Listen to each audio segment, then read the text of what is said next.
没有，有致命的危险。你要干嘛？你敢动我一下试试？你可以随意招惹我，但你千不该万不该，不该在那杯酒里下毒。真是上不了台面啊！你到底是谁？是你指使我下毒的，你不能见死不救。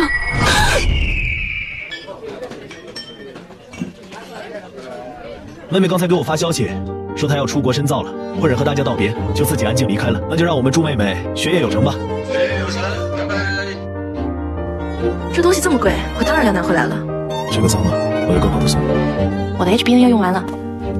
我回来了，好久不见啊，大家，这个是礼物。哎，还有你的，年轻人都用这个。